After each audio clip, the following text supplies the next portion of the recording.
that made us cry. Oh, that voice, though. I know. Oh, that voice. It just goes. It goes on and on and on. The guy has been around forever, I know, and that voice, everybody knows his voice. It's like Stephen Fry. There are people who you have these people who have somehow made audio memories in everybody's head, and as soon as you hear their voice, you're like, oh my God, it's that person. That's beautiful. Like Sean Connery. One texter also said, Mordecai Vanunu, look him up.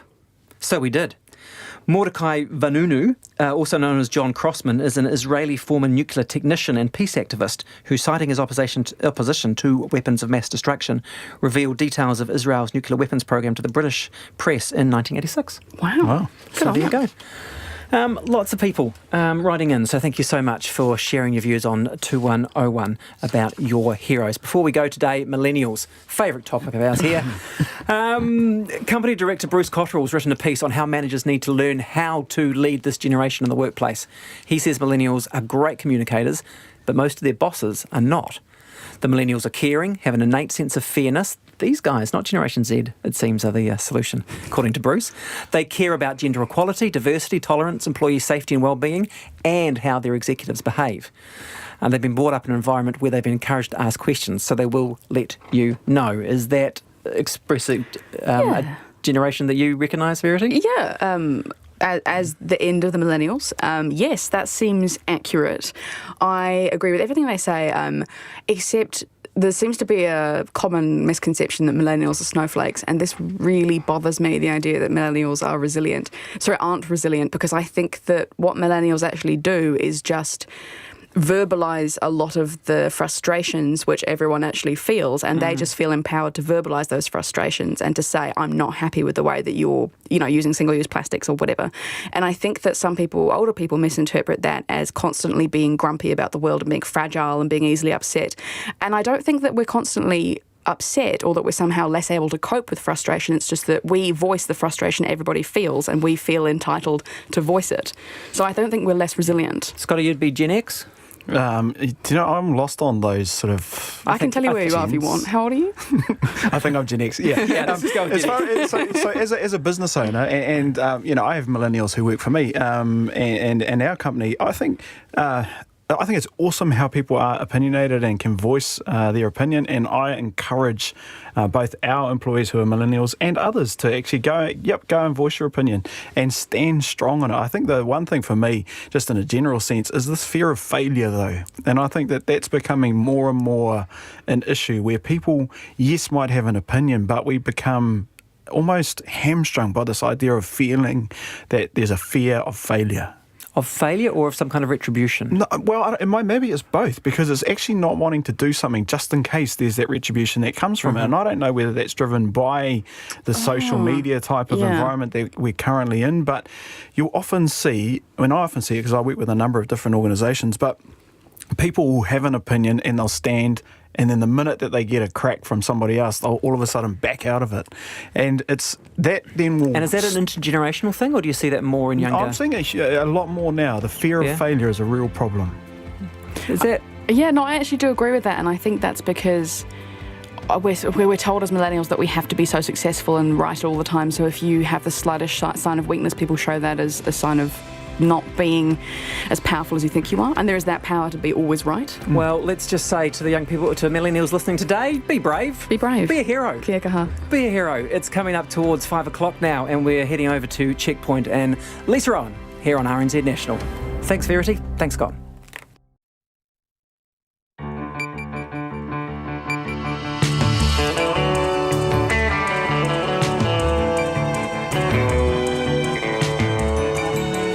Whakarongo mai koe ki te reo irirangi o Aotearoa. This is Checkpoint on RNZ National. I'm Lisa Owen. Tonight, the Social Development Minister concedes it's shocking to see beneficiaries queuing up in the cold and dark for food and clothing grants, but she says it doesn't have to be that way. The health funding money go round takes another spin. DHBs won't have to pay interest on capital investment. The government will pay it for them, so why not scrap it altogether? Speaking of scrapping, is the Health Minister backing away from Labour's promise of a national cancer agency? A call for our obesity epidemic to be given the same weight as a climate change emergency, and they will go to the ball in full bling, thanks to a grateful mum who donated more than 100 frocks to a Taranaki school. RNZ News at 5. Kia ora ko Susana Leata with tēnei. The High Court has ruled that a woman who died of a cancer caused by inhaling asbestos was entitled to ACC cover. Deanna Trevathan died in 2016 at the age of 45 of mesothelioma, which is caused by exposure to asbestos. Before she died, she sought ACC cover for a range of entitlements, such as treatment costs, weekly compensation, a lump sum and funeral costs. But her claim was rejected, with ACC saying that because mesothelioma was a gradual process condition, it needed to be the result of work exposure for cover. Ms Trevathan believed her cancer arose when she was a child from contact with her father, who worked as an electrician. Her estate has continued with the claim. In a judgment released today, the High Court said Ms Trevathan was entitled to cover because it was a personal injury caused by an accident to her.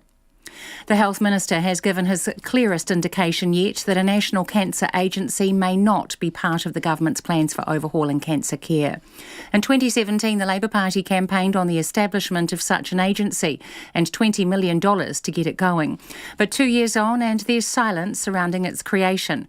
Terminally ill Southland father of two, Blair Vining, has collected almost 150,000 signatures on his petition, calling for the government to follow through on its promise. But David Clark says Labour's policy was born out of deep concern for the state of the Ministry of Health. The irony is, if you have a cancer agency, one of the challenges with that model is that it sits outside and doesn't potentially coordinate as well with all that other care. David Clark says the ministry is now rebuilding and stepping up when it comes to leadership. The draft report on the ministry's cancer action plan is with Dr Clark and expected to be available publicly soon. Payday lender Mula is facing legal action from the Commerce Commission, which it says charged nearly 550% interest on some loans. The Commission is commencing High Court proceedings against NZ Fintech Limited, trading as Mula, accusing it of breaching lender responsibility principles in the Credit, Contracts and Consumer Finance Act. Charlie Drever reports. Mula lends up to $5,000 in short-term loans. The Commerce Commission says it charged interest rates of 182 to 547% per annum between June 2015 and November 2017. It says Mula did not take enough care to see if borrowers could repay without hardship, didn't treat borrowers ethically, and didn't ensure the rates charged were not oppressive. The Commission wants refunds for 50 borrowers, a ruling the company has breached consumer credit laws, and a ban on Mula making new loans until it meets legal obligations. Ko Charlie Drever, TNA. NZ Fintech Chief Executive Guy Randall says he is confident the company is a best practice operator and a socially responsible lender. The Minister for Social Development wants to work with beneficiary advocates in Auckland to avoid long queues of people gathering outside work and income. People queued at the Manurewa office from 2 in the morning last Thursday to access emergency grants for things such as food and power. Carmel Sepuloni says Thursdays are what's known as an Impact Day, organised by Auckland Action Against Poverty, or AAAP, with advocates available to help people making applications for emergency grants. She says she wants to find out what service people are receiving at work and income offices that leads them to believe they need to queue through the night to get additional support in making their applications. You can hear more on this story on Checkpoint. The Airline Pilots Association says the embattled Civil Aviation Authority has accepted its offer of support after it was accused of failing as a regulator. Concerns have recently been raised by whistleblowers about a toxic work culture, high staff turnover rate, and people being too scared to speak out against the authority. The association's president, Andrew Ridling, says at a meeting with the CAA and the Minister of Transport today, the two organisations agreed to work together to fix problems at the authority. The CAA has been approached for comment. Peak hour drivers in central Auckland can expect delays once again tonight, with Nelson Street still shut off, probably until the middle of the week. It's been closed since Thursday after a 40-kilogram concrete panel fell from the Victopia apartment building. Pedestrians can still use the street and bus routes are operating as normal.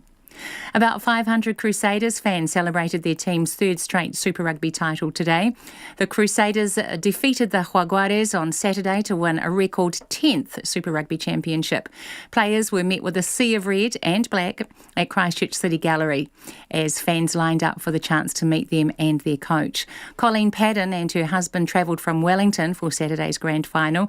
She says the feeling of a Crusaders home game is what makes the team so hard to beat. The whole atmosphere of the game is great. It's that. And even when they started that music up here, when the horses go around, you just got that feeling, you know. It just gives you a great feeling that you come from here, but you still keep in touch. Crusaders fan Colleen Padden. It's 5:05. Decision time looms for the Silver Ferns on whether former captain Katrina Rore will stay with the squad for the Netball World Cup in Liverpool.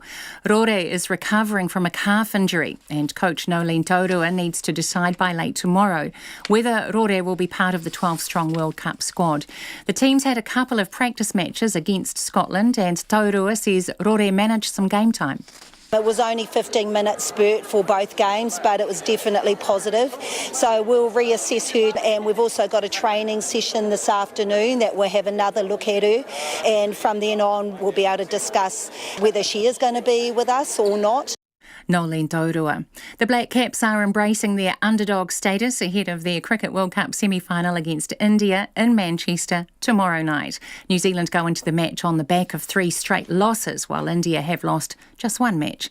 The Black Caps will be boosted by the return of their leading wicket at the tournament, fast bowler Lockie Ferguson, who missed the last up loss to Australia. In World Cups, obviously big games get pumped up, and where we stand is the 4th going into the semi-finals. So naturally, yeah, I guess they're going to back India, but as New Zealanders, we're often the underdogs, and I guess that's a position we like to be in. Lockie Ferguson. The Palmerston North golfer Tim Wilkinson has finished runner-up at the latest event on the 2nd tier of the PGA Tour in New York State. That's the news. A growing problem. We have to have, extra large rooms, doorways, special kinds of hoists and other equipment. What's in a name? With regards to the Crusaders, just using the name and rejigging it, I suppose, is the way to go. And a sticky wicket. What do you think it takes for us to beat India? Good luck. Off the bat from Morning Report, 6 to 9 weekdays on air, online and on Facebook. Then on 9 to noon, does a big acquisition by Kiwi outdoor clothing brand Cactus signal the local manufacturing industry is alive and well?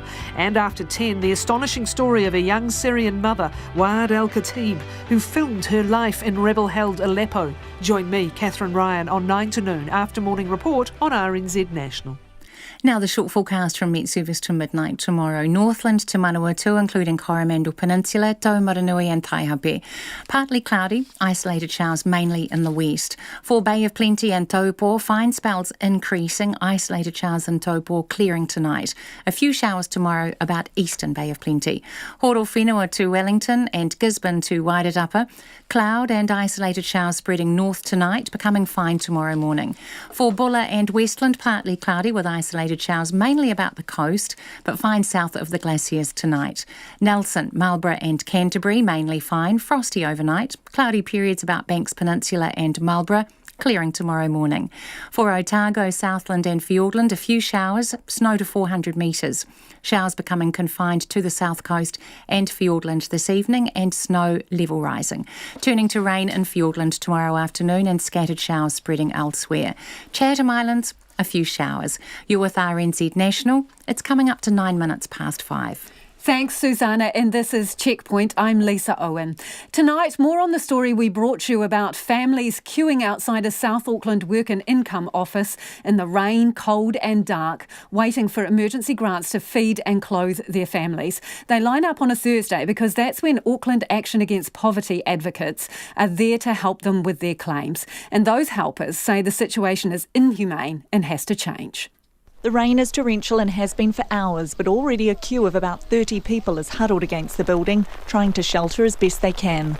Some of them have been here for much of the night, desperate to be seen first and get help as soon as possible. About 2 o'clock this morning.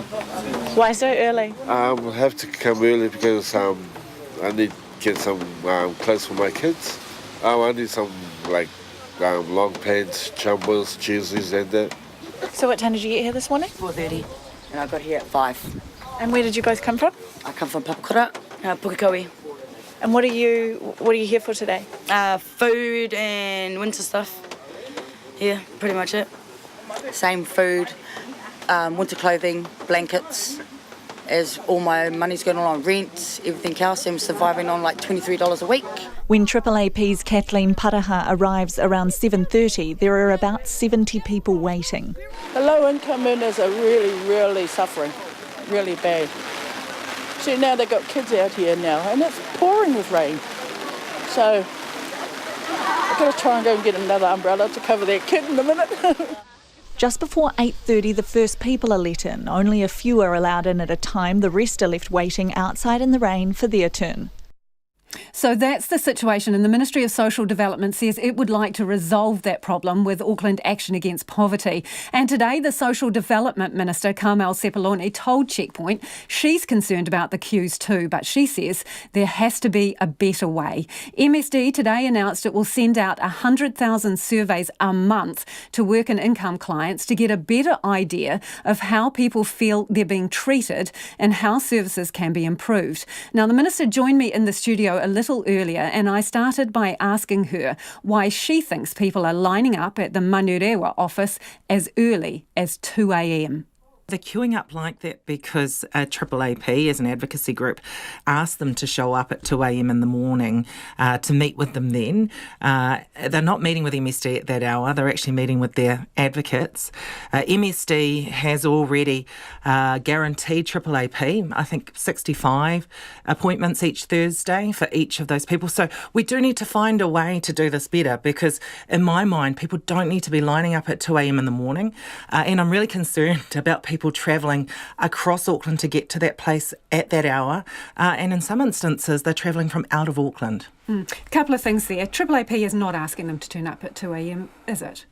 We're not asking them to turn up at 2 a.m. No, so they're simply just turning up. There's no reason to turn up at that hour. We tell AAAP when you have your impact days, which are on Thursdays, they have guaranteed appointments for their clients, that we will see them on that Thursday. So there's no reason to turn up at that hour of the morning. I've written, not myself, but MSD, the Regional Commissioner, saying, how can we do this better, AAAP? Because this is about the safety of those families as well, and we don't want them, and I'm sure they don't want them coming out at 2 a.m. in the morning with their families from across the region or outside of the region. They're wanting to get access to the advocates, though, aren't they? They're wanting someone to help them. So what does that tell you about the service they think they get unless they have someone to help them with the forms and to advocate for them and push their cases? Absolutely within anyone's right to take an advocate or utilise an advocate when they go to MSD.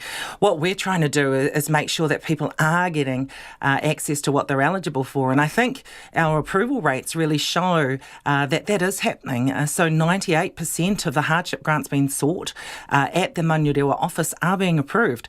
We've seen something like a 60% increase in the amount that's been given out for hardship grants over the last year, and an increase in people applying. So I think they are feeling confident in applying, and their grants are being approved. Well, at that office, that's a great figure, 98%. But do you check with those people who turn up what other offices they've been to? Do you take records of whether they were turned down at a previous office? Because we know that a number of people in that queue were from Papakura, Papatoetoe, Clendon, Otara.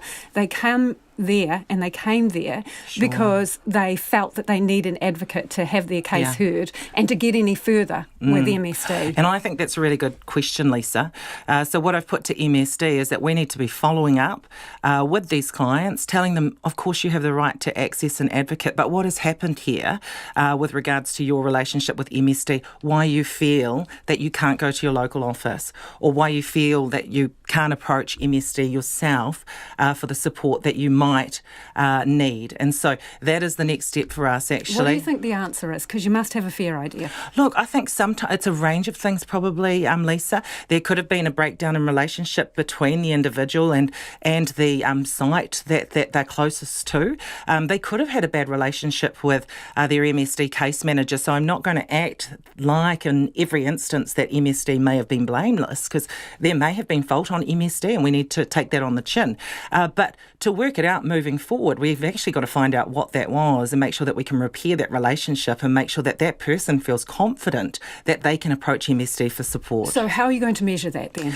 Well, as I said, a starting point for me is saying to MSD, hey, let's contact the clients that are utilising advocates and make sure that we're doing all we can to build a relationship without denying them the right to have an advocate. But also this morning we launched our new Heartbeat survey that basically means that we're going to be surveying around 100,000 people a month from here on in, which is a massive increase on what's been done before. We've got the systems in place to ensure that the feedback that we get can actually inform how we operate moving forward. So what are you going to ask them and how will they get that survey? So the survey will be sent largely via the email address that people give us themselves when they register with MSD. It's still a work in progress in terms of how we make it more accessible, but the pilot to date showed that we had a 10% response rate, and this is just going to be growing. 10%. That sounds incredibly low, Minister. Well, when you think about 100,000 people getting sent the survey per month, 10,000 returning the feedback forms is actually quite large. As a raw number, yes, but not as a percentage of clients and interactions, is it? The experts told me that that's pretty much in line with what they would expect. And so what we do need to make sure of, though, is that different demographic groups who are interested in hearing from are responding at a reasonable rate as well. What are you asking them in those surveys? Things like what was their client experience, how was that experience when they went in there, how do they feel that they were treated? And so, some of the feedback will collectively inform what we're able to do in terms of changes. It might highlight that there's issues at particular sites, and that's really important as well.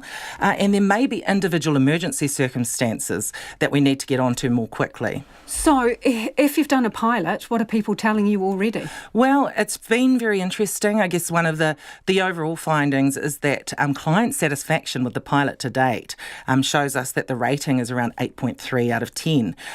Which What do you mean, 8.3 out of 10 for what? What are you asking? For client satisfaction, in terms of some of the areas that I mentioned earlier that we're covering off, which I guess in some people's minds would be a bit of a surprise, because I think there's a bit of a perception around the work or the service that MSD gives. Do you think that clients who are happy with you are more inclined to fill out the survey, because if they're disgruntled with you, they might just think, not interested in talking to you even? Well, I mean, that's a possibility. So this is a work in progress, as I said. We want as many people to complete the survey as possible. One of the groups who were lower in terms of response rate were Māori, and so that's an area that we need to work on. Still, 25% of the respondents were Māori, but that's not reflective of those that are in the welfare system. So there's still room for improvement. But this is MSD's honest attempt to actually hear from the people that are accessing support from MSD and to improve the way that we provide services and that we work for New Zealanders. Can we expect the results of the survey that you're undertaking to be made public, and when will we get a chance to look at them? Still discussing what the external view of that information might look like, but certainly in terms of what we're doing internally, it's going to help us internally to make sure that we're doing the job that we should be. But you're the transparent government. Oh, no, yeah. Minister, so are we going to see some anonymised data from that survey so that we can see what people think you still aren't getting wrong and what you are getting right? You will be seeing something, Lisa, but what that looks like is still to be decided. Yeah, well, your goal is to have a service where the people using work and income have a positive experience every time, That's right, yeah. Okay, so do you think the people waiting at Manurewa in the pouring rain were having a positive experience and were able to maintain their dignity while waiting to be seen? Lisa, and I saw the image and I saw the story, and no one would pretend that it's not shocking to see that. What I do have to do is put it in perspective. That is not a normal occurrence at MSD offices across the country. It's a normal occurrence on a Thursday at Manurewa because people go there to get help from an advocate, and as discussed, they do that because they feel they need an advocate to make their case to MSD. So that's reflective of their perception of your ministry's culture, isn't it? No, I think that, with regards to what happens with the impact days, that we could do it better. So could you just offer them some cover? Even? Oh, look, we've reached out to AAAP to ask them to be part of our national collective of beneficiary advocates. They don't want to. Even this morning, Mark Goldsmith, our regional commissioner, Commissioner spoke to someone from AAAP and said, you know, we'd really like to work more closely together with you so that we can better serve the people that we're there for. They don't want to work with MSD I'm for asking you a improvement. question about the environment you provide at Manurewa. So could you have cover for them to wait under? They don't need to be there at 2 o'clock in the morning, Lisa, and that is a fact. And so what we want to do is work better with AAAP so that people are not showing up at 2 a.m. in the morning to meet with advocates. How can we do this better? Because they do not need to be there. They obviously feel they need to, because they're not there for a fun time waiting from 2 a.m. They feel they need we can to. agree on that. Yeah. So they feel they need to, and they feel to make any progress, they need to be there for an advocate. As you pointed out, there were, 65 appointments or what there are. They want one of those appointments with an advocate. They can and get they that. know that there are more people than there are appointments. That's why they turn up at that time. Look, so why not offer them a bit of cover or a dignified place because to we wait? don't want people showing up at 2 a.m. in the morning, and what we'd rather do is work with those clients and work with AAAP to work out a system whereby they can get their allocated appointment without feeling that they need to show up at 2 a.m. in the morning, Lisa. That is not ideal in anyone's mind, and so what we have to do is actually address that so they do not feel they need to show up at 2 a.m. in the morning. So that's the Social Development Minister, Carmel Sepuloni, and in a statement, Auckland Action Against Poverty says it works with MSD staffers on a daily basis to address advocacy issues from Onehunga, Manurewa, Henderson and Ranui, where the group operate. AAAP disagrees that the line outside the Manurewa office is caused by them. They say if beneficiaries were able to get their full entitlements and enough assistance from work and income without an advocate, people wouldn't feel the need to come to them. Do let us know what you think of that. You can text us on 2101. You can tweet us at Checkpoint RNZ or email checkpoint@rnz.co.nz. As you heard there, 100,000 surveys are going to go out every month so that MSD can get what the Minister says, well, it's an honest attempt, she says, to get feedback from their clientele. Let us know your thoughts on that. It is 21 after 5. You're with Checkpoint on RNZ National. The Commerce Commission has Payday lender Moolah in its legal sights for charging an interest rate of more than 500% on some loans without allegedly checking if its customers can afford to pay the money back. The Commission has started High Court action accusing Moolah of breaching lender responsibilities. Its investigation began after a referral from a Christchurch budget advisory group. Tim Barnett is the Chief Executive of FinCap, which supports budgeting services, and he's on the phone now. Good evening, Tim. What's your reaction to the fact that this is going to the High Court? Hi, Lisa. We're delighted. We're really pleased that the Commerce Commission's taken this step. I must say, we hear daily evidence of misbehaviour by companies at that short-term, high-cost loan end of the market, and we're really pleased to see finally that one is going to hopefully face the music in court. So was it one of your people who complained? Yeah, well, there were 200 budget services around the country. They see about 70,000 people a year, and about half those people have had a high-interest loan in the last period. And many of those complain, and some of those complaints get through the system. So absolutely, it was somebody who came to a budget service in Christchurch. So what is the problem with Moolah in your mind? Because it's not illegal to charge monstrously high interest rates, is it? You can charge up to 500% or more. That part is not illegal. So what is your issue with these kinds of companies and lenders? Well, I think two issues. One is that they do have to conduct a test to make sure that the individual can actually afford to repay the loan. And without pointing a finger at Moolah, it's pretty clear there are companies in that upper end of the market. There's about 22 companies in total providing these products. The companies in that area are not conducting what we would regard as adequate affordability tests, often far from it. But the process to complain about that through the system in order to get the Commerce Commission looking into it takes years. This is a case from between 2015 and 2017, so that delay is a problem. We want that law to be tighter. But the second issue is a kind of fundamental one. I mean, you could almost say a moral one, that do we really want New Zealanders to be paying hundreds of percent to get small amounts of money for a limited period, but paying massively for that money, what we found in a survey earlier this year is half the people who get one loan end up getting out another one, generally to pay the interest off the first one, and half of them end up with a debt collector. And that is literally the debt spiral. It doesn't happen so readily or easily at the more responsible end of the market, but we are wanting a 50% interest rate cap, so all these companies charging these massive amounts no longer can offer those products. So Moolah has put out a statement saying that it believes its process for assessing a customer's ability to repay a loan are appropriate for its products. What would you say in response to that?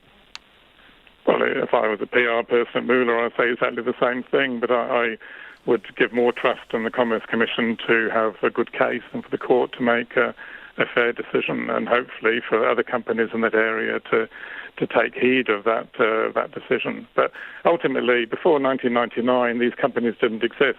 You couldn't get loans at that high interest rate. This is a product of a division between rich and poor in our society, and people at one end being desperate for small amounts of money for short periods and then falling into a trap. So we also asked our services this year, do you think ultimately people benefit or not from these loans? And 90% said no, people lose out as a result of getting these loans because they don't realise that what's going to hit them around the corner when the interest rates are so crippling. Well, when you put it that way, Tim, if it's a more fundamental problem than the actual loan and it's about a division between rich and poor, Minister Chris Farfoy has been working on law changes to crack down on loan sharks. But is that really going to help if the issue is far more core than that? Oh, the issue is having alternatives which are not so harmful. But while these seductive products, which we see promoted daily on social media, radio, TV, while they are spending so much on marketing, it's pretty hard for an NGO, microfinance provider, or whatever to get their foot in the door. Without these products there, the UK and Australia found when they changed the law that suddenly there was a blossoming of ethical alternatives. But also we want people to think again about getting loans out of that interest rate, go to a financial mentor, go to family and friends, think again about whether you really need that amount of money. So there's a part of this which is about individual responsibility, but these companies are expert in seducing people, putting fine print in they don't realise the details of until it's too late, and then the human misery comes out the other end. You mentioned the cap on interest, and obviously some of those changes being proposed to the law. One is that the interest cap should be 100% of the amount borrowed. So, for example, if you borrowed $500, you would the most you would have to pay back is $1,000. I'm giving you the floor now. You can speak directly to Chris Farfoy. What do you say to that cap at that rate? Oh, I mean, that cap on its own is a good thing to have, but it won't be enough. So we absolutely respect having that cap in place, but if we also allow interest rates at hundreds of percent, people can borrow $500, they'll have to pay back $1,000 within 6 weeks, and that $500 extra just cripples them. And then they get on to the second loan, and then they end up with a debt collector, and that's the evidence we have from those 70,000 people around the country who use our services. So keep what's in the bill now, add in an interest rate cap of 50%, and then we're actually coming up with sensible 21st century law. Thank you for joining us this evening. That's Tim Barnett, who is the Chief Executive of FinCap, which supports a number of budgeting services. Just on the subject there of Moolah, the Commerce Commission is going to the High Court over their lending practices. The government has given its firmest indication yet that its soon-to-be-revealed cancer plan won't include a national cancer agency. The first look at the government's plan to tackle what many have described as an inadequate cancer care will be available soon, but it appears an agency, a Labour campaign promise, is probably off the table. The Cancer Society says such an agency is its preference, but it will play the hand it's dealt. Timothy Brown reports. Blair Vining is spending the last months of his life running a campaign calling for the creation of a national cancer agency. His petition closed last night with almost 150,000 signatures in support. The terminally ill, self and father of two, wants an agency to deliver better and consistent care from prevention to delivery throughout New Zealand. The Labour Party campaigned on such an organisation and $20 million to get it going. But on 9 to noon this morning, Health Minister David Clark indicated it may no longer be needed.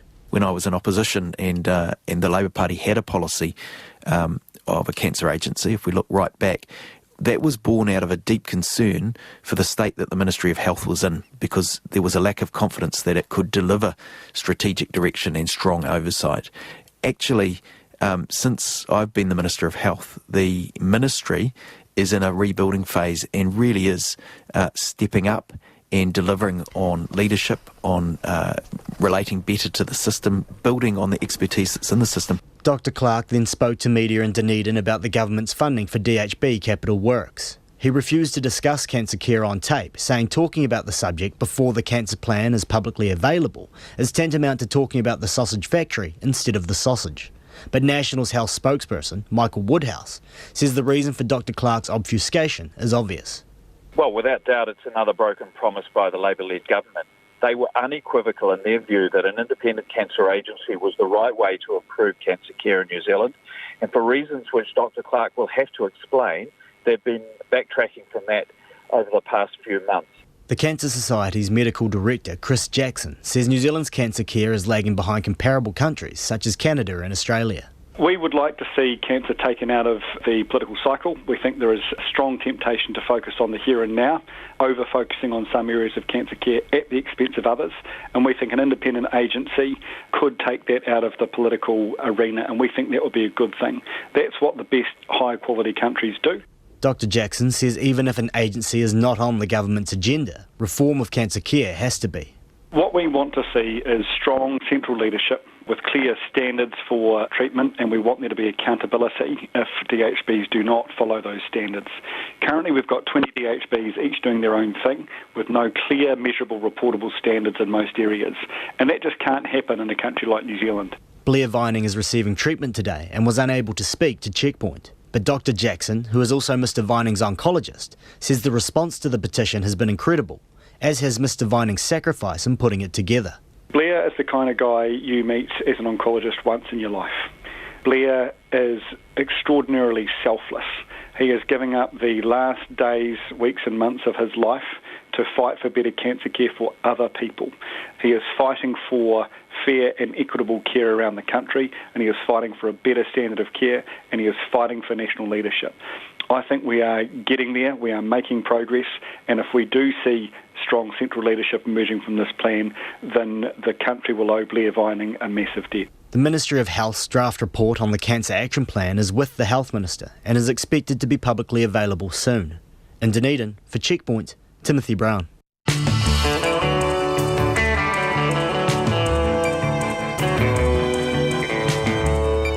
Coming up on Checkpoint on RNZ National, fans drive from Timaru to Christchurch for the Crusaders victory party. The country's largest ever drive to eradicate pests from an urban area begins in Wellington, and a Taranaki mum says thanks to her son's new school by gifting more than 100 ball gowns. You can text us on 2101 about anything you've heard on the program today, whatever's on your mind. Tweet us at Checkpoint RNZ or email checkpoint@rnz.co.nz. Time for the headlines now, though, with Susanna. The High Court has ruled a woman who died 4 years ago of a cancer caused by inhaling asbestos was entitled to ACC cover. Before she died of mesothelioma at the age of 45, Deanna Trevarthen's application for cover for such entitlements as treatment costs, weekly compensation and funeral costs was rejected. ACC said at the time her illness took a gradual process rather than coming from a work-related injury. But Ms Trevarthen believed her cancer arose from childhood contact with her father, who worked as an electrician. In his clearest indication yet, the Health Minister suggests a National Cancer Agency may not be part of the government's plans for overhauling cancer care. In 2017, the Labour Party campaigned on the establishment of such an agency and $20 million to get it going. But 2 years on, there's silence surrounding its creation. A terminally ill Southland father of two has collected almost 150,000 signatures on his petition to the government to follow through on its promise. The Commerce Commission is taking legal action against Payday lender Mula, which it accuses of charging nearly 550% interest on some loans. In its High Court proceedings, the Commission accuses NZ Fintech Limited, trading as Mula, of breaching lender responsibility principles in the Credit, Contracts and Consumer Finance Act. NZ Fintech Chief Executive Guy Randall says he is confident the company is a best practice operator and a socially responsible lender. The Minister for Social Development, Carmel Sepuloni, wants to work with advocates to avoid people feeling they need to queue from 2 a.m. on a Thursday to get their emergency entitlements.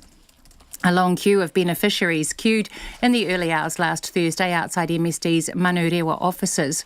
Ms Sepuloni told Checkpoint MSD wants to work with AAAP to improve the situation nationally, but so far they've refused.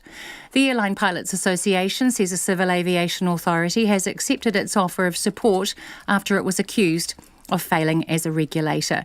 Those are the latest news headlines on RNZ National. Our next news and weather update is at 6. Thanks, Susanna. If you're just joining us, this is Checkpoint and I'm Lisa Owen. And joining me now for business news is Nona Peltier. Hi, Nona. Hello.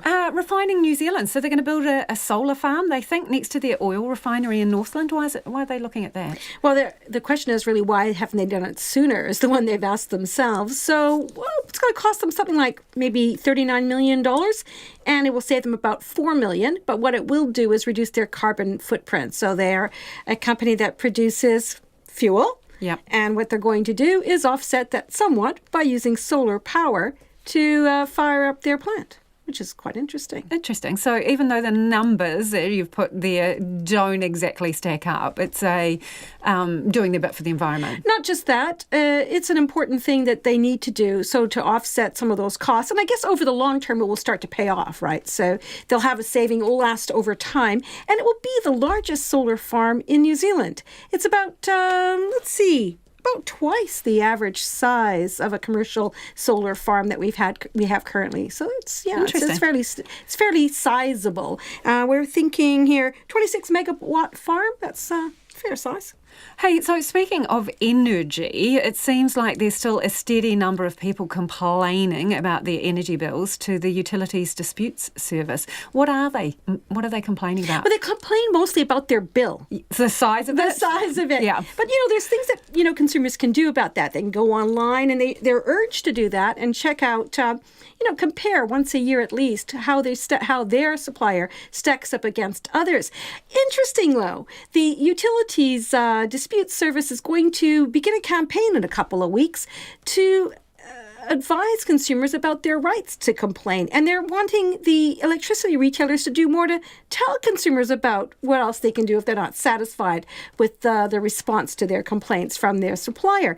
It's one of the things that was identified in a government report recently, that consumers really weren't even aware that they could complain to somewhere else other than their supplier. So you don't have to just switch. You can also just complain. I think still some people still have that psychological barrier about switching. It all seems like some too hard basket. However, it does seem, from talking to electricity retailers and the Dispute Services Commissioner, that by switching, you get a better deal because, for one thing, you often get the offer of a better rate. Yeah. But as well, companies that have you as a customer are going to do something to try and keep you, because winning a customer is actually quite costly for companies. So they'll do what they can to keep you. So, hey, it's worth looking. Bargain by switching, perhaps. Okay, should we take a wee spin around the markets? What's been going on? Okay, so the market's been a bit weaker today, and that's because the U.S. Federal Reserve may not lower interest rates, and that's because job data in the U.S. was stronger than expected, a lot stronger than expected. So that's kind of made the markets sort of think twice about whether or not there's a lot of upside there. Anyway, we fell 9 points to 10,606. That's the NZX Top 50. And our dollar is trading at 66.4 US cents, 95 Australian and 53 pence. Thanks, Nona. Nona Peltier with our business this afternoon. The government is promising tens of millions of dollars in extra funding to cash-strapped public hospitals to help them replace old buildings. It's planning to do this by paying a contentious capital charge that it acknowledges has prevented district health boards from building new projects. But close observers say instead of paying the charge, the government should just scrap it altogether. Our health correspondent Karen Brown reports.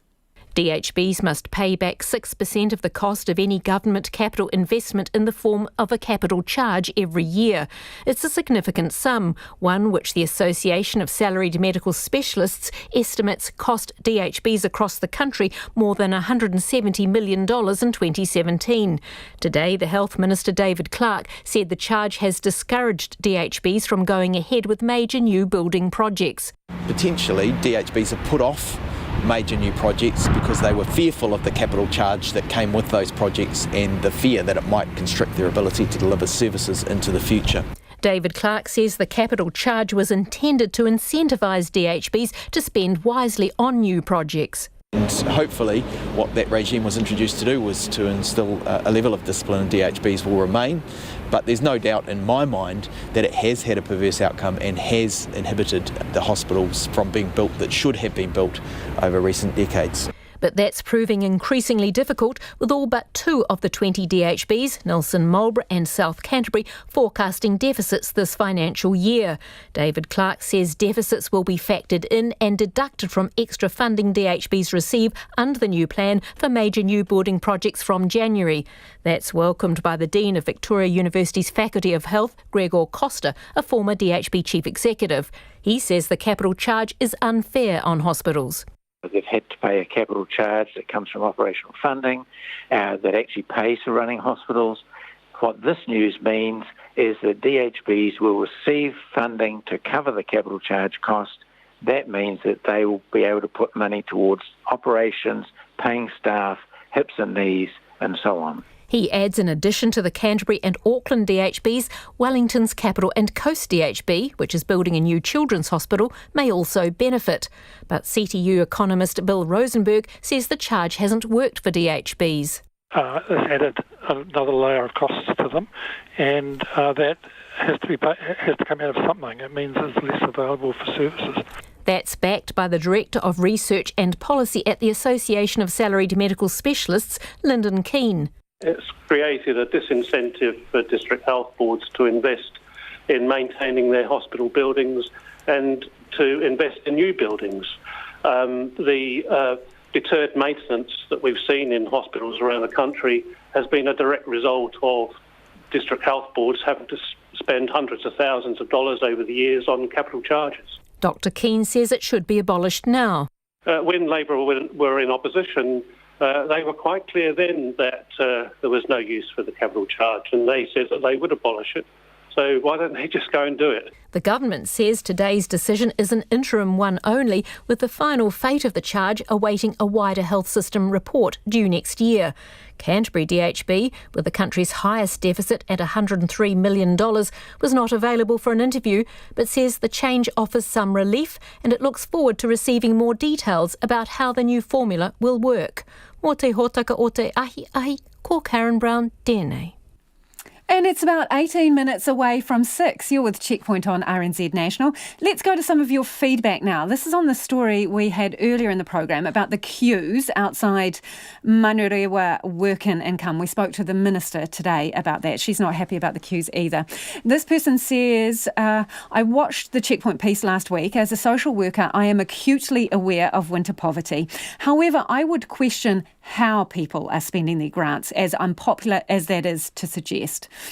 A male in the queue stated that a $200 payment was not enough for winter clothing for his kids. I shop for my own children at op shops and $200 goes a long way. On the other hand, this person has got in touch to say, unbelievable, MSD has no idea why people would be lining up at 2 a.m. Really? Fill in a survey? They have no idea, living in their bubble. The Minister revealed today that they're going to send out 100,000 surveys a month to get some feedback on how people feel they're being treated. And this one from Hemi, the Minister is in La La Land. You were treated poorly at WINS, Hemi says. 100,000 surveys, what a joke and what a cost. Thanks for your feedback. Do keep it coming. You can text us on 2101 or you can tweet us at Checkpoint RNZ. To the South Island now, Crusaders fans might be getting used to having the country's best rugby team, but there was no sign today of winners' fatigue. After Saturday's victory over the Hawares, the Christchurch City Council threw a victory party for the team in the central city. Now, fans travelled from far and wide to see their red and black heroes to celebrate the team's third successive Super Rugby title. And Anand Zaki joined fans outside the city's art gallery who gathered to meet their heroes. Ladies and gentlemen, welcome your Investec Super Rugby champions, the BNZ Crusaders! It was a cold winter's day in Christchurch where about 500 supporters, both young and old, turned up wearing scarves, replica shirts and waving flags. With the school holidays underway, it was also a chance for many children to take time out from their day. 9-year-old Sienna Speckman spent the first day of her school holidays driving from Timaru to Christchurch to get a glimpse of her favourite team. I love the Crusaders and I've always been a supporter. Who'd your favourite player be? Wichi Mo'anga. Why's that? Because he's a really good kicker and when I play rugby I like kicking. For Cameron Gaines, who was visiting Christchurch from Portland, Oregon, it was an experience that he will never forget by getting close to his favourite players. So I was born here, my dad's from here, so I don't get to watch all the games live, but I get to watch all the games on the TV. Right now I'm just visiting my family. I got to go see the final, of course, to meet the players. It's amazing. What is it like to be, a rugby fan living in Portland? Not a huge audience, but the people who I get to watch the games with, they love it, and there's a little bit of a fan base, I would say. The players made sure to have some fun with their fans, departing forward Jordan Taufua doing his bit to rev up the loyal supporters. Thank God! Thank God! Pussycat! Pussycat! Cobra! Cobra! Buffalo! Buffalo! Buffalo! Crusaders! Crusaders! And while Crusaders coach Scott Robertson didn't break out any dance moves on stage today, he says he was feeling the connection between the team and the fans. Following his third Super Rugby title in as many years as coach, Robertson's not ruling out his own All Blacks chances after the Rugby World Cup, having already registered his interest in Steve Hansen's job. Oh look, their process is in December, the first week in December, and look, I've got to prepare as best I can to put myself forward. If I've done what I can do, and then hopefully have a great interview, all going well, and if they want someone, they know who they're getting with me, and we'll wait in December. After the celebrations, the focus for the 11 All Blacks in the Crusaders squad is now the Rugby Championship and the World Cup. In Christchurch for Checkpoint, Anand Zaki. The British government has announced a formal investigation into the leak of a number of messages from its ambassador in Washington, which contained highly critical comments. And the president isn't happy. He responded to the comments by saying that the ambassador had not served his country well. Here's the BBC's Nick Bryant. Inept, insecure, incompetent. Britain's Washington ambassador, Sir Kim Darroch, didn't hold back in describing what he saw as the chaos of the Trump White House and the personality flaws of the president himself. In what were meant to remain secret cables, he spoke of Donald Trump radiating insecurity and delivered a withering assessment of an administration that was uniquely dysfunctional. In one of the messages, Sir Kim wrote, "We don't really believe this administration is going to become substantially more normal, less dysfunctional, less unpredictable, less faction-riven, less diplomatically clumsy and inept." And he questioned whether the Trump White House would ever look competent. In a more recent cable, he observed the president had been dazzled by his state visit to the UK, but cautioned that self-interest would continue to drive the administration's relationship with Britain. "This is still the land of America first," he said.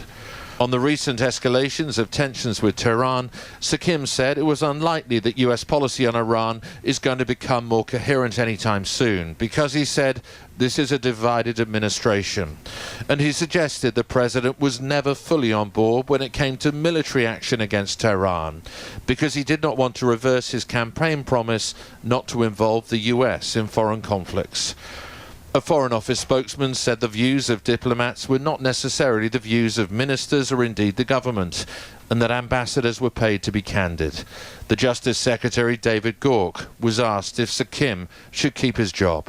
I think it's very important that ambassadors give honest, unvarnished advice to their country, and it is disgraceful that it's been leaked, but we should expect our ambassadors to tell the truth as they see it. The Brexit Party leader Nigel Farage, who Donald Trump once suggested would do a great job as the UK ambassador in Washington, said Sir Kim was totally unsuitable for that role and that the sooner he was gone the better. The former Brexit Secretary Dominic Raab said he thought some of the ambassador's comments were ill-judged. I think the thing with diplomatic cables, and I used to work at the Foreign Office, I'd be quite careful about what you say, which is on a personal basis in those cables, because it's all very well talking about the substance of the relationship, the policies, but I think some of that may, in retrospect, be regarded as unwise. The White House has yet to comment, but Donald Trump is notoriously thin-skinned, and Britain has gone to great lengths since he became president to massage his ego. And that was Nick Bryant. And the country's largest ever effort to eradicate pests from an urban area has begun in Wellington. The $2.4 million project aims to eliminate rats, stoats, weasels and possums from the Miramar Peninsula in Wellington by Christmas. More than 6,000 of the child and pet-proof traps are being set in people's backyards, businesses, schools and on reserve land in a bid to bring back native birds and geckos to the area.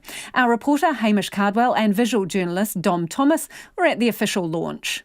The Miramar Peninsula in Wellington is home to about 20,000 people, and it's the scene of an ambitious plan to rid it of all introduced pests. A team of volunteers has already begun that work, and from today until December, 24 predator-free Wellington staff are being enlisted to vanquish the vermin. Wade Hammond lives in Strathmore with his partner Jacqueline and son Walter. They signed on as volunteers 3 months ago, and the 15 traps they maintain on their land and the reserve over the fence kill on average 10 pests a night. My best night was 13.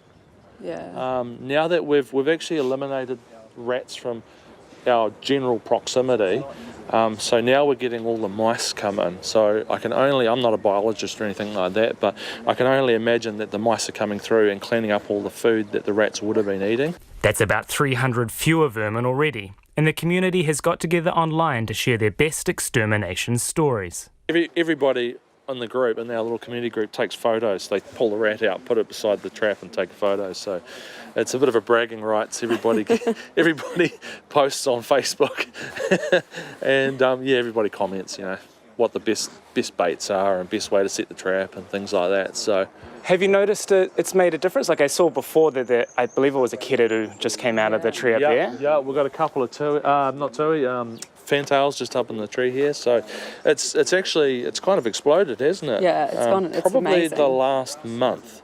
Emma Rowell from Predator Free Wellington says Miramar's geography makes it an ideal spot to roll out the scheme. It's almost an island, and we've done a bunch of island eradications, and although this is quite different because it's an urban area, we've obviously got to have a slightly different approach. It does mean that it provides this really defendable area, and the airport actually forms a really nice natural barrier too.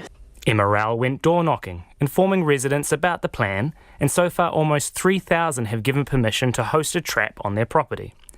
She says the community's response has been overwhelmingly positive. Basically, we've got some really precious taonga, these animals and these plants that we have here in New Zealand that are found nowhere else in the world, and we've got these introduced predators, and the problem is that not many of them can coexist together, so it's a one or the other kind of situation, and we've got a really exciting chance here to basically swing the balance back in the favour of our native species and get them thriving again as they once were. The goal is that by Christmas, no more pests will be found in the traps because they'll all already be dead. James Wilcox, Project Director for Predator Free Wellington, says something on this scale has never been done before in an urban area, and the Miramar project is a proof of concept. So we'll take that learning and then we'll look to where we can leverage off geographical features, roads, things like that. So in terms of the totality of the project, there's 5 phases for us. So Miramar is the first phase, and the second one we're looking at perhaps Island Bay. We've got the valley floor and the roading in there. We might be able to do something to enhance that in terms of a virtual barrier system. And ultimately we'll get to the boundary between Porirua City and Wellington, so 30,000 hectares south of that. The government has an ambitious target to eradicate all possums, stoats and rats in New Zealand by 2050. This is the latest effort in the battle to protect our native species, one trap at a time. For Checkpoint, iti whanganui atara, ko Hamish Cardwell tēnei. It is about 8 minutes away from 6. I'm Lisa Owen and you're with Checkpoint on RNZ National. Now, pause and imagine this. More than 100 brand new ball gowns, yours to choose from ahead of the biggest event in the high school social calendar. Now, that is the reality for senior students at Opanaki High School after a grateful mum donated a carload of dresses for the school ball. Helen Burley says she did it as a thank you to the school, which she credits for turning her son's future around. 3 years ago, the family moved to Taranaki from Auckland, where her son, now year 13, struggled to thrive in a large city school.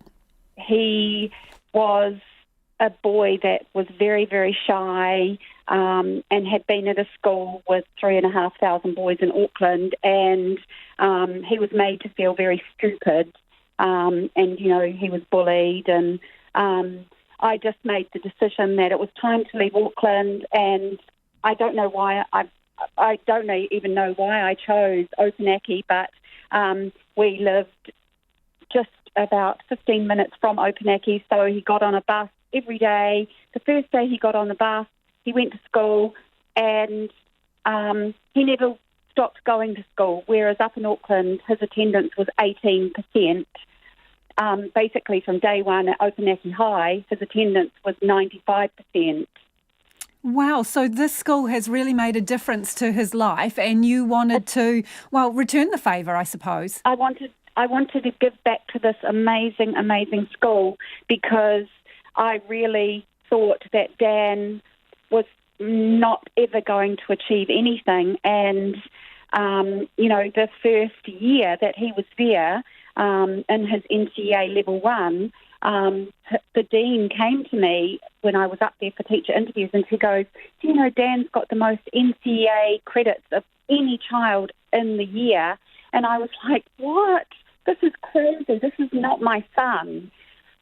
Because, before that, he would never have achieved that. And it's just through the teachers nurturing the students and, talking to them on a level that they understand. Helen, how did you settle on giving ball gowns to the school? Tell me a bit about that. Okay, well, I wanted so desperately to give something back to the school, and I didn't know what to do. I had so many thoughts running through my head, and Dan is in his last year now, year 13, and all I have really to give them are lots and lots of ball dresses from a ball gown store that I had in Auckland, and I've had them in containers for 3 years because I keep looking at them and keep thinking, what can I do with them? I love them so much. They're beautiful, beautiful dresses. They've all come from New York. They're all really good quality and, they've cost a lot of money. But unfortunately, I just didn't know what to do with them. And I thought, Opanaki School, there's a lot of children there that couldn't even afford a dress, so probably wouldn't even go to the ball.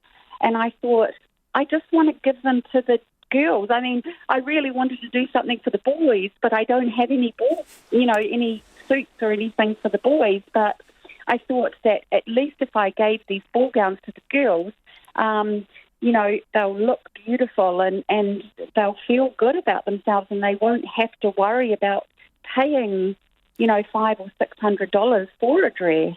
So what's the reaction been from them? They've just been, oh gosh, these kids are amazing. These girls are amazing, and their parents have thanked me, and it's just one less stressor they have to worry about, so that their girl can go to the ball and they don't have to fork out all that money. Helen, I understand you've organised hair and makeup as well. You've gone the full... I do, I know. Because, Lisa, I can't give the school enough. You know, I really just don't know how to thank them, because Dan is now, not only has he achieved NCA level 1, 2 and 3, he's now been accepted to 3 different universities, and he's got a future. You know, he's going to be a mechanical engineer, and I just don't know how to thank the school enough for it. So I talked to the ladies that own the hair salons in Opunake. There's 2 salons in Opunake, and they're actually paying half as well. Can you just... Well, we want to be able to picture these gowns. Can you describe maybe one of your favourites? What are they like? Oh, well, one of my favourites would be full bling, so totally covered in sequins, and it will have a slit, because girls are really into that slit on the leg, and it's going to be quite fitting, and it's just going to be full of bling, so that under the light of the ball, you just shine. So full J-Lo, Helen. Yes. And they're just very tight. You know, yes, there are flowy ones. There is just the chiffon, the very simple strapless flowy chiffon, but my favourites are the blingy ones. And that is the very delightful Helen Burley, a very proud mum there, and who has kindly donated those dresses to Opunake High School. Now, if you were listening to that, go online, check out the dresses she's talking about. RNZ News at 6. Ngā mihi nui ko Susana Leata tēnei. The High Court has ruled that a woman who died of a cancer caused by inhaling asbestos was entitled to ACC cover. Deanna Trevathan died in 2016 at the age of 45 of mesothelioma, which is caused by exposure to asbestos. Sarah Robson has more. Before she died, Ms Trevathan sought ACC cover for a range of entitlements such as treatment costs, weekly compensation, a lump sum and funeral costs. But her claim was rejected, with ACC saying that because mesothelioma was a gradual process condition, it needed to be the result of work exposure for there to be cover. Ms Trevathan believed her cancer arose when she was a child from contact with her father, who worked as an electrician. Her estate continued her claim after her death. In a judgment released today, the High Court said Ms Trevathan was entitled to cover because it was a personal injury caused by an accident to her. Ko Sarah Robson, aho. The Health Minister has given his clearest indication yet that a national cancer agency may not be part of the government's plans for overhauling cancer care. In 2017, the Labour Party campaigned on establishing such an agency and $20 million to get it going. But 2 years on, silence surrounds its creation. Terminally ill Southland father of 2, Blair Vining, has collected almost 150,000 signatures on his petition, calling for the government to follow through on its promise. David Clark says Labour's policy was born out of deep concern for the state of the Ministry of Health. Since becoming minister, he says the ministry is rebuilding and stepping up when it comes to leadership. The draft report on the ministry's cancer action plan is with Dr Clark and expected to be available publicly soon. The Minister for Social Development says she wants to work with beneficiary advocates to avoid long queues of people gathering outside work and income. Last Thursday, people lined up at the Manurewa office from 2 a.m. to access emergency grants for things such as food and power. Carmel Sepuloni says Thursdays are what's known as an Impact Day, organised by Auckland Action Against Poverty, or AAAP, with advocates available to help people making applications for emergency grants. She accepts people think they need to be there early to access help, but told Checkpoint she believes it's not necessary.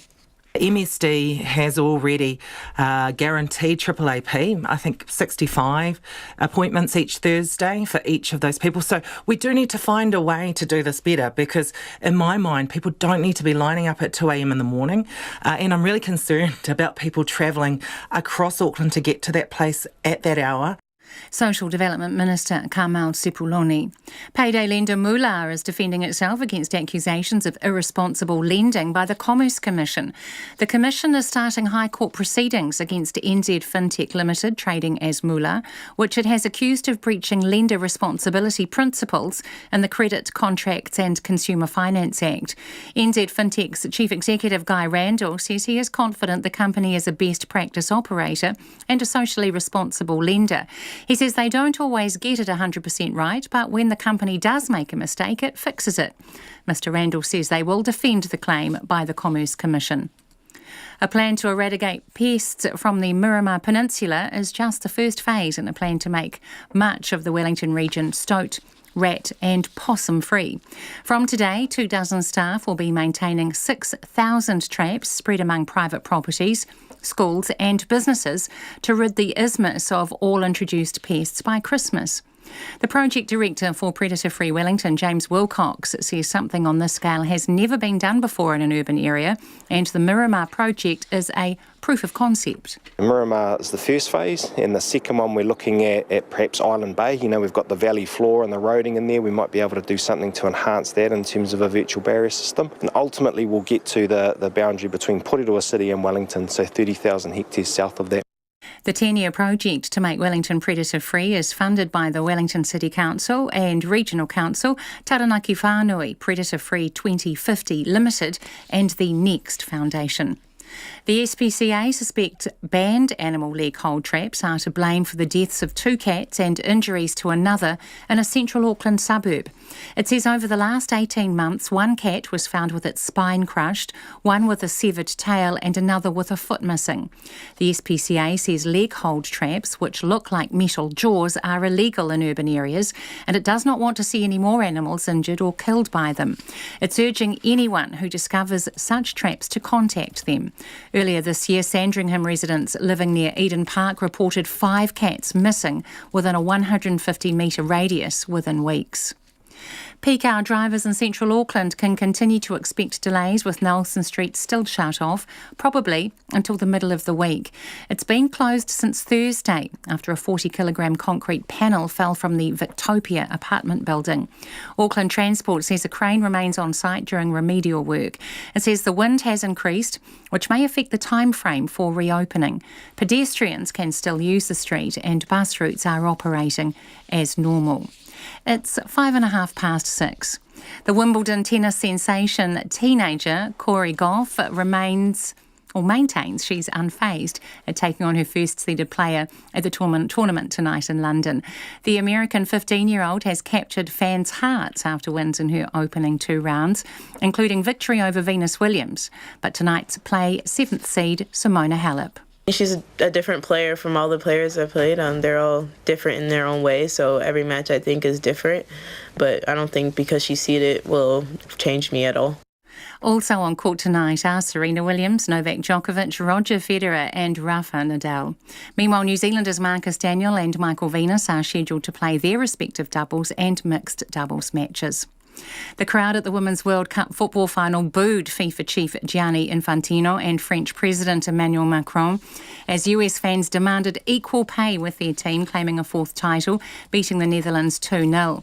As Macron and Infantino walked to the podium, they were turned on by those left in the stadium.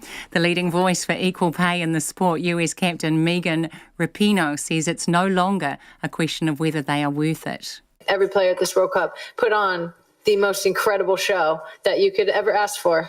We can't do anything more to impress more, to be better ambassadors, to take on more, to play better, to do anything. It's time to move that conversation forward to the next step. A little public shame never hurt anybody, right? Megan Rapinoe. That's the news. Tonight on Nights, Justin Gregory and Zoe George preview the business end of the Cricket World Cup. Peter Lamp dissects the Super Rugby final, and we have a window on the world of New Danes and how they're getting on with the old ones. Denmark, ghetto means something different than it does in English. That's the simple answer. If you are to translate ghetto, you need to use the word parallel society. That's what's meant by it. That's Nights with me, Brian Crump, after the news at 7 on RNZ National. Now the short forecast from Met Service to midnight tomorrow. Northland to Manawatu, including Coromandel Peninsula, Taumaranui and Taihape. Partly cloudy, isolated showers mainly in the west. For Bay of Plenty and Taupo, fine spells increasing, isolated showers in Taupo clearing tonight. A few showers tomorrow about eastern Bay of Plenty. Horowhenua to Wellington, Gisborne to Wairarapa. Cloud and isolated showers spreading north tonight, becoming fine tomorrow morning. Bulla and Westland, partly cloudy, isolated showers mainly about the coast, but fine south of the glaciers tonight. Nelson, Marlborough and Canterbury, mainly fine, frosty overnight. Cloudy periods about Banks Peninsula and Marlborough, clearing tomorrow morning. For Otago, Southland and Fiordland, a few showers. Snow to 400 metres. Showers becoming confined to the south coast and Fiordland this evening, and snow level rising. Turning to rain in Fiordland tomorrow afternoon and scattered showers spreading elsewhere. Chatham Islands, a few showers. You're with RNZ National. It's coming up to 9 minutes past 6. Thanks, Susanna. And for those of you just joining us, this is Checkpoint and I'm Lisa Owen. Surgeons have reported operating tables that appear to bend during surgery as Counties Manukau DHB grapples with the challenge of a high level of obesity in its community. The Counties Manukau DHB says its facilities and services are severely under pressure, with some morbidly obese patients stuck in hospital for months because there are no community care units that can accommodate their size. Some say the situation is an emergency. Others at the coalface say authorities need to take off their white coats and talk to them about what's working. Rowan Quinn reports.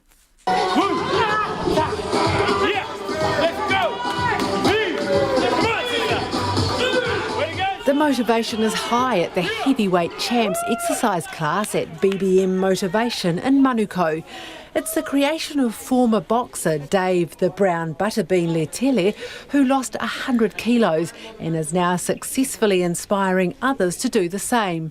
He says health authorities are out of touch with their community. Go down to the grassroots and see what's working. See what's getting the community, the people engaged, the people that they're meant to be helping.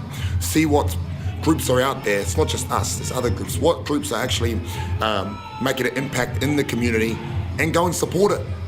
And one of those taking part in the class, Tua Teo, says participants like working out with someone who's been in their shoes. So what needs to happen is they need to start listening to us, not listening to... Don't listen to a degree, listen to somebody that's gone through it. Counties Manukau DHB says it needs help from the government. It has 36,000 morbidly obese people in its community, more than double any other DHB. Operations are taking longer, recovery is slower, more staff are needed and equipment too. It's had to get operating tables that cater for 300 kilos after surgeons reported the old ones, designed to take up to 220 kilos, appeared to bend during surgery. And it needs bigger scanning equipment like MRIs after the old ones, already large size, became too small. An Auckland diabetes doctor who's spent years trying to prevent obesity in the community, Robin Tumath, says money should be spent before it comes to that. Sure, we need to have funding to care for the individuals who are already affected, but the government would get so much more bang from their buck if they decided to treat this as an emergency like climate change and decide that this was something that we needed to deal with as a public health issue. She says obesity is linked to killer diseases like cancer and diabetes, yet action to stop it is incredibly slow. Another South Auckland fitness motivator, Buck Stowers, says he's amazed that killers like alcohol and cigarettes are legislated against, but there seems to be no will to introduce laws which would prevent obesity. We've got kids travelling to school that are allowed to buy V-drinks and a can of Coke and, for $3. They're walking along the street and they're eating it because it tastes great and it's sending all of those messages.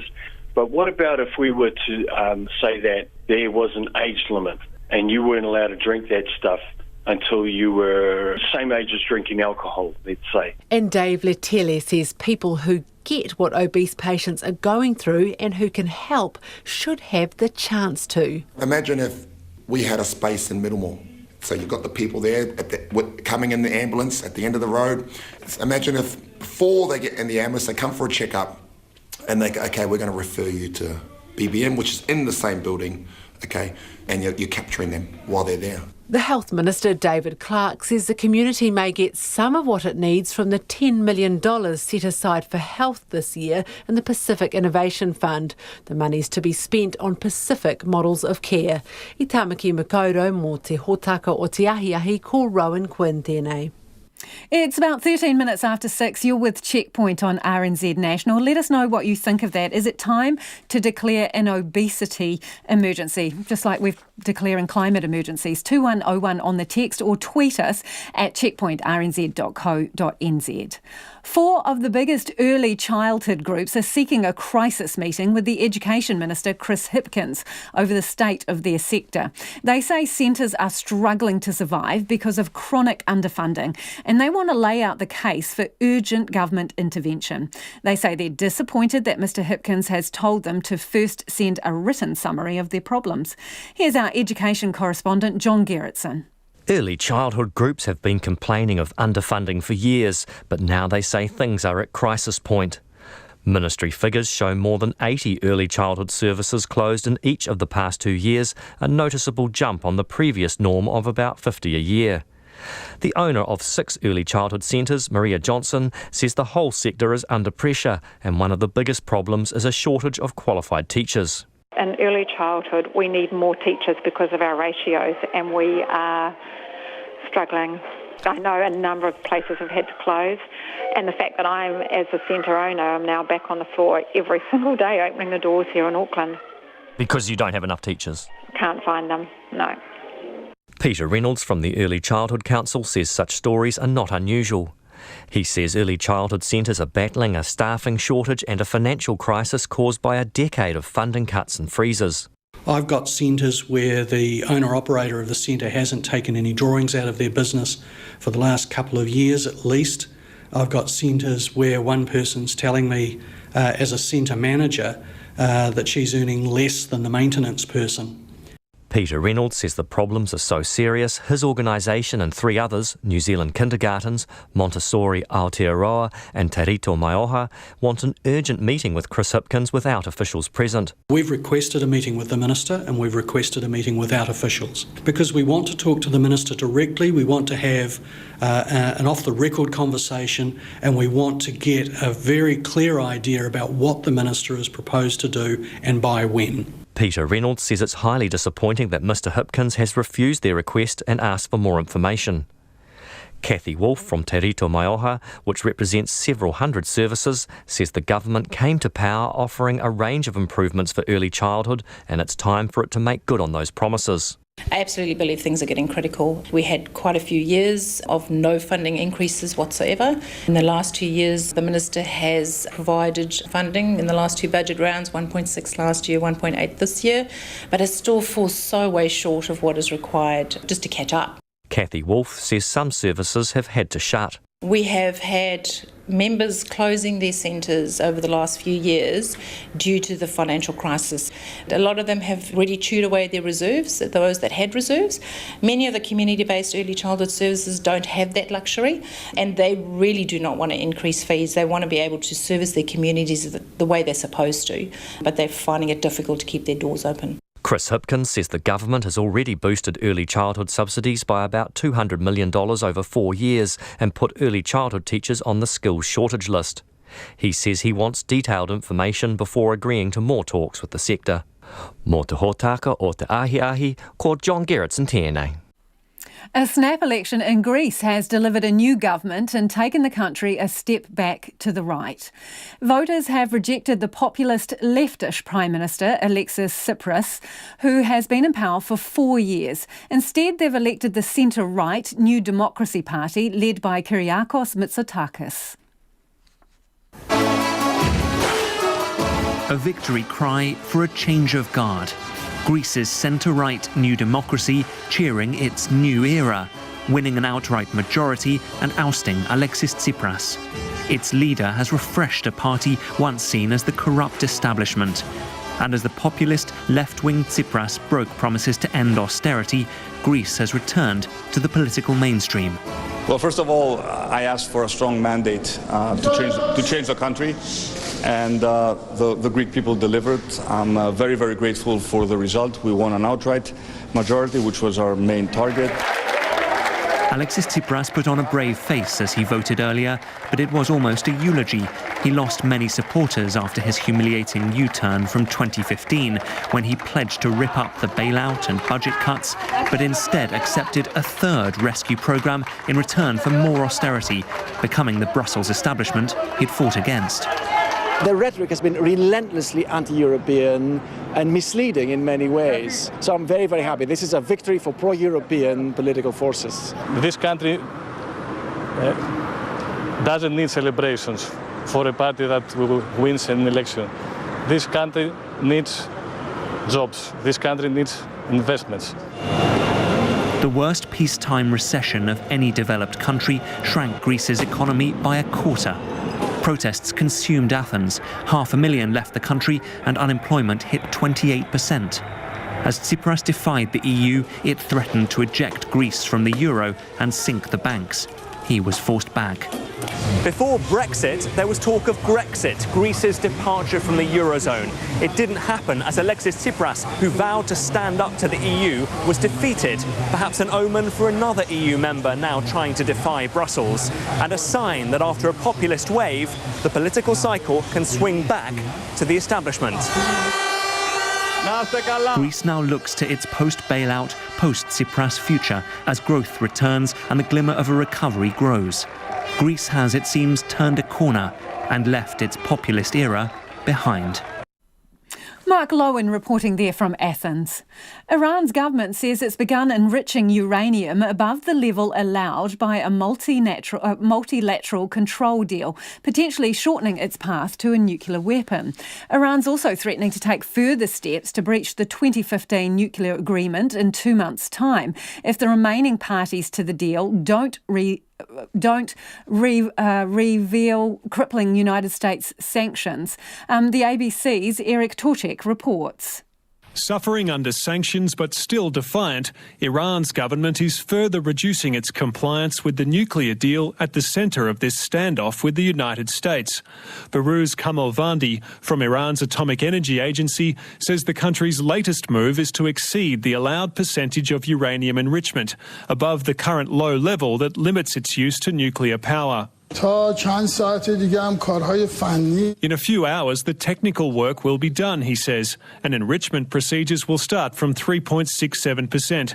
We predict that tomorrow morning, when the International Atomic Energy Agency comes to measure, our enrichment will be higher than 3.67%. It's Iran's second breach of the Joint Comprehensive Plan of Action, or JCPOA, the 2015 deal signed with the US, Germany, Britain, France, China and Russia that restricts Iran's ability to develop nuclear weapons. The Trump administration withdrew from the deal last year. After what it called a year of strategic patience, Iran last month exceeded the 300-kilogram limit on its stockpile of enriched uranium. Deputy Foreign Affairs Minister Syed Abbas Araghchi says the latest move is to increase pressure on the remaining signatories to relieve US sanctions. The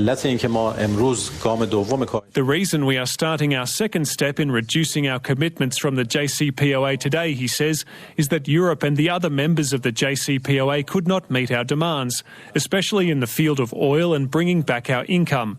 They haven't been able to do anything worthy. Israel's Prime Minister Benjamin Netanyahu, a key opponent of the nuclear deal, immediately urged the remaining parties to the agreement to reintroduce international sanctions on Iran. The enrichment of uranium is made for one reason and one reason only. It's for the creation of atomic bombs. The leaders of the P5+1 promised and committed themselves to snap back sanctions the minute Iran did that. It just did. Where are you? The founder of the Alliance Centre for Iran Studies at Tel Aviv University, Professor David Menashri, says the US has underestimated Iran's will to resist and that both sides are now precipitously close to a conflict that could engulf the Middle East. The region is on fire, or it's close to be on fire. It takes only one match to light, and then it's irreversible. And before we reach there, it's time that both sides will speak together. The hope rests with the 3 European nations, which are not yet invoking the dispute resolution process that would likely lead to the reimposition of international sanctions. France is trying to start new negotiations, and Iran's government says it wants to talk, even to the US. And that was Eric Torchek reporting. Severe weather events and rising sea levels are forcing councils to get serious about the way they manage old rubbish dumps near waterways.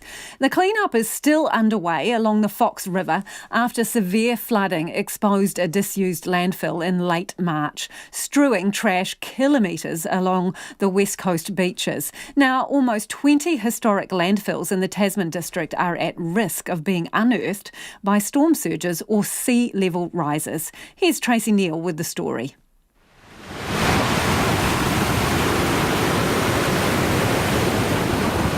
The Grey District Mayor Tony Cockshaw knows all too well how the folk further south at Fox River are feeling right now.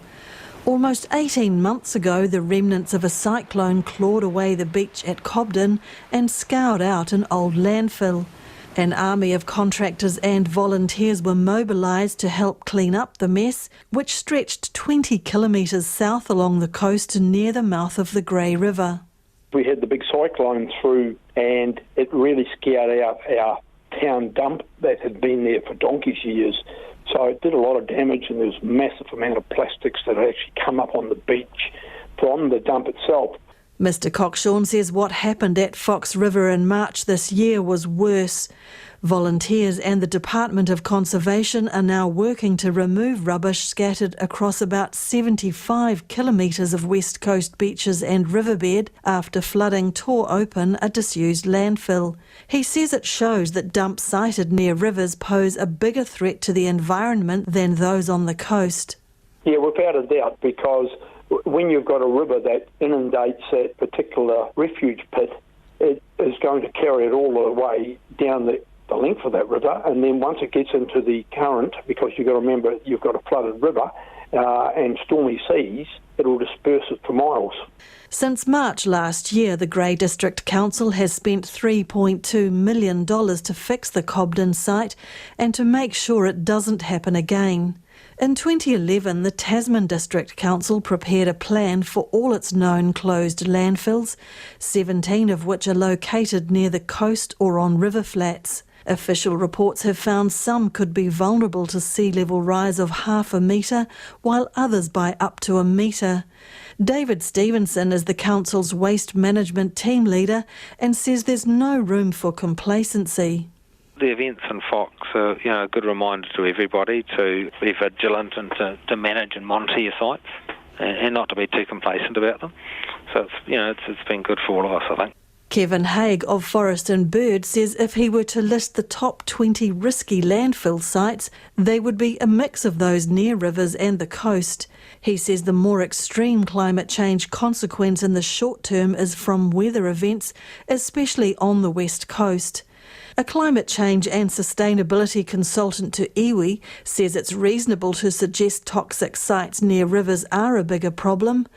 Chris Karamea Inslee says wherever they're exposed, the results are equally atrocious. The point has to be first that these landfills were located a long time ago, before the climate change issue has become as pronounced as what it is now. Now that we've got the incidence of all of this intensive flooding and heavy rainfalls, that it's exposing these practices. Mr Stevenson says fixing the problem is not as simple as moving old landfills, which could create bigger issues than might be solved. You can actually remobilise a lot of the materials that have sat quietly for a while, particularly if in these coastal areas where you've had the tide coming and going twice a day for many years, there's a risk of remobilising some of those contaminants on the sites. This management plan for Tasman is the benchmark for a 2-yearly monitoring program, the 4th of which is currently underway. For Checkpoint, Tracy Neal. It is about 27 past 6 and this is Checkpoint on RNZ National. The US women's football team has beaten the Netherlands 2-0 to win the World Cup in France. The month-long tournament has attracted more attention to the sport and has also highlighted the issue of pay discrimination. The 28 members of the team have filed a lawsuit against the US Soccer Federation for gender discrimination, demanding better pay and conditions. But the question now is whether the team will be invited to the White House after a high-profile spat between the team captain, Megan Rapinoe, and the US President, Donald Trump. The ABC's Isabel Rowe has more. A presidential challenge answered. Megan Rapinoe has now won a World Cup trophy for her country. And there it is, a fourth World Cup crown for the United States. They add to their history and legacy. The US captain scored the first of the US's goals in their 2-0 victory over the Netherlands. In winning, she finished the job, something Donald Trump told her to do before she began worrying about the likelihood of an invitation to the White House. Such a victory for an American team would usually warrant an audience with President Donald Trump. But Megan Rapinoe, an advocate for gay rights and equal pay for women, made her position on that clear during an interview last month. Excited about going to the White House? I'm not going to the White House. No, I'm not going to the White House. We're not going to be invited. You're not going to be invited? I doubt it. Trump hit back on Twitter, declaring Rapinoe should be proud of her country, but that the team would be invited to the White House, win or lose. Asked after landing in New Jersey today whether that invitation stands. We haven't really thought about it. We will look at that. But President Trump was full of praise for the US team. I want to congratulate the women's soccer team on winning the World Cup. That's an incredible achievement. It was a very exciting game. I got to see a little bit of it. And that was Donald Trump there ending Isabel Rowe's report. Just enough time for a quick bit of feedback before we go on Counties Manukau grappling with the obesity epidemic.